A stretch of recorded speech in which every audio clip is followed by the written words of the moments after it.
ایک بری عورت بے شمار مردوں کو گمراہ کر سکتی ہے، لیکن بے شمار مرد ایک نیک عورت کو گمراہ نہیں کر سکتے۔ مکان تو سامان اور اینٹوں سے بن جاتے ہیں، لیکن گھر بنانے کے لیے نیک عورت کی ضرورت ہوتی ہے۔ ہم ایسے معاشرے میں رہتے ہیں جہاں مرد ایک غسل کر کے بھی پاک ہو جاتا ہے، جبکہ عورت اپنی پاکیزگی ثابت کرنے کے لیے پوری زندگی لٹا دیتی ہے۔ عورت سے محبت میں جسم ایک لازمی حصہ ہے۔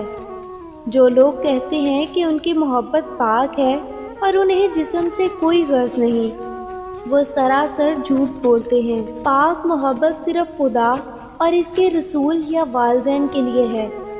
عورت سے محبت کا تصور جسم کے بغیر ناممکن ہے۔ عورت کو عزت دینا اسے خوبصورت کہنے سے زیادہ بہتر ہے۔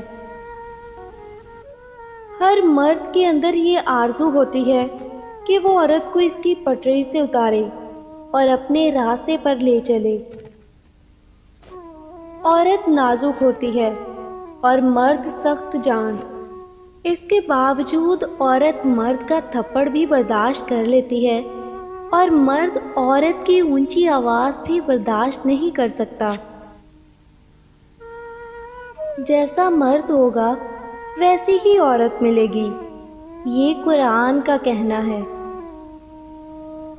دو چیزیں ایسی ہیں جس سے عورت شہوت سے بھڑک اٹھتی ہے، اور وہ ہے تنہائی اور اپنے شوہر کی فرقت۔ مرد جب پرواہ نہیں کرتا تو عورت اکثر نفسیاتی مریض بن جاتی ہے۔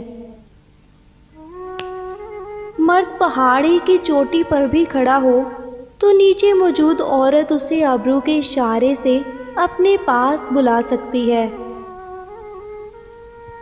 عورت کو کبھی بھی تھپڑ نہیں مارنا کمینے مرد کی نشانی ہوتی ہے۔ غیروں کی چالیں انسان کو اتنا کوکھلا نہیں کرتی جتنا اپنوں کی غداری مار دیتی ہے اور کھوکھلا کر دیتی ہے۔ مرد اور عورت کی محبت میں اتنا ہی فرق ہے کہ مرد آنے والے کل کے بارے میں بھی نہیں سوچتا اور عورت اس کے ساتھ جنت تک کا سوچ لیتی ہے۔ عورت کبھی بھی ادھار نہیں رکھتی، محبت، خوشی، عزت، نفرت، وفا سب دگنا کر کے لوٹاتی ہے۔ ایسے لوگوں سے بچنا بہتر ہے جو مذاق میں آپ کی عزت اچھالتے ہیں۔